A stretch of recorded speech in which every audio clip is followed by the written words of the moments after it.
See, that's why I get a kick out of these Negroes who love posting on social media, on Instagram, by saying, see, yeah, we know the white folk, Roland get his check from white people. In fact, y'all, this was one of the most hilarious things I experienced yesterday.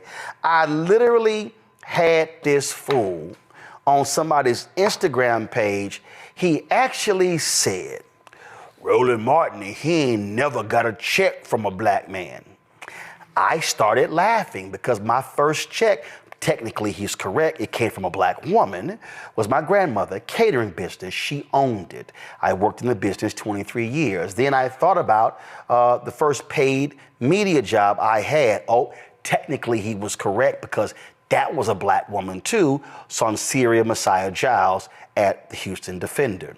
Then I started laughing when the person said that because I recall when I went to do some writing for the Dallas Weekly, and that was James and Molly Belt, who owned it, black.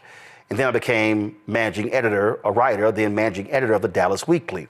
Jim Washington owned that, he was black. Then I became the managing editor of the Houston Defender, and that was Sonny Messiah Giles again. Then I remember when I became editor of BlackAmericaWeb.com, oh, that was owned by Tom Joyner, black.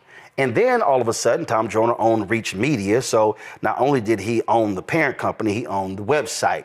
Then I remember I became, actually before Black America Web, I became news editor of Savoy Magazine when it was owned by Vanguard Media, and Keith Clinkscales was the founder CEO, and oh, he was black.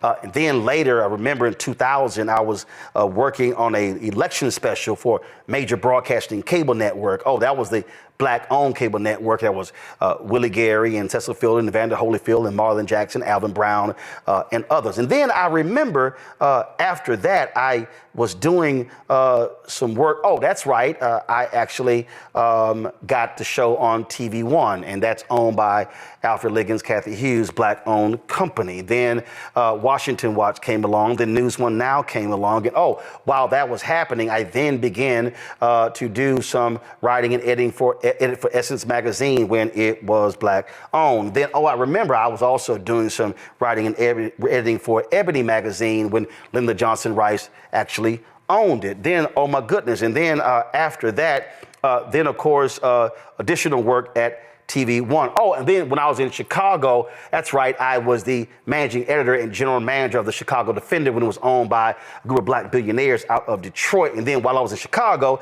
I was at WVON Radio, and oh, I'm sorry, that was owned by Purvis Spann and Melody Spann Cooper, her daughter, and they were all black. And then later, when I left, that's right, when I left TV One and that ended, I actually started Roland Martin Unfiltered, which I own. So it's interesting. I think this is probably my 13th black experience, and 12 of those were black owned.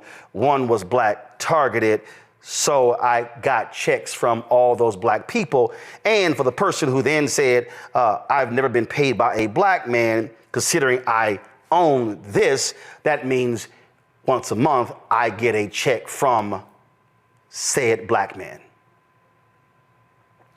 The next time you try to challenge me, you might want to read the bio first. So, y'all want to support this black-owned media company? Please do so by contributing us via Cash App. Here is the QR code to contribute via Stripe. You can also use that for credit cards as well.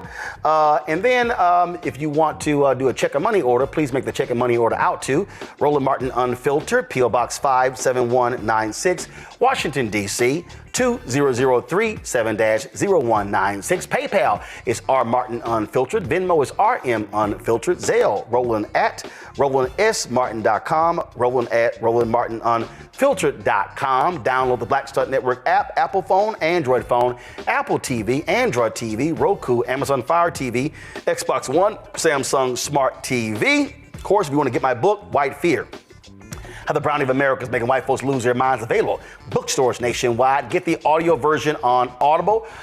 You can also, of course, support the good work we do. Get our gear, our Roland Martin Unfiltered or Black Star Network swag. Get our merchandise, our t-shirts, hoodies, wall art, mugs, and more. You've got those 3 new shirts we have. Hashtag We Tried to Tell You, FAFO 2025. Don't blame me. I voted for the black woman. And also this comment from Anthony Scaramucci. MAGA chose between woke or broke. They chose broke.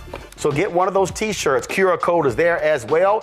And we want you to download the app Fanbase. And you can also, of course, if you want to participate in their investment, go to startengine.com, startengine.com/fanbase. Hello, I'm Isaac Hayes III, founder and CEO of Fanbase. Listen to what I'm about to tell you. The window to invest in Fanbase is closing. We've raised over $10.6 million of our $17 million goal. That means there's room for less than 6,370 people to invest in Fanbase for the average amount. The minimum to invest in Fanbase right now is $399. That makes you an owner in Fanbase today. Go to startengine.com/fanbase to invest. Why?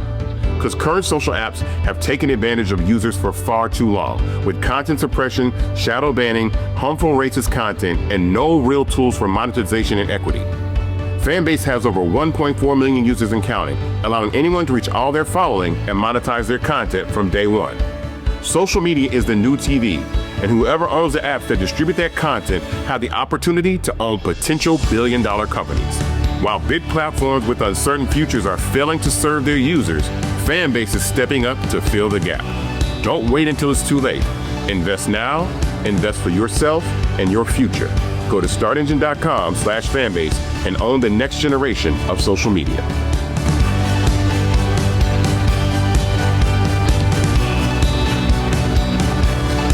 Hatred on the streets, a horrific scene, a white nationalist rally that descended into deadly violence. White people are losing their damn minds. As an angry pro-Trump mob storms the U.S. Capitol, we've seen We're about to see the rise of what I call white minority resistance.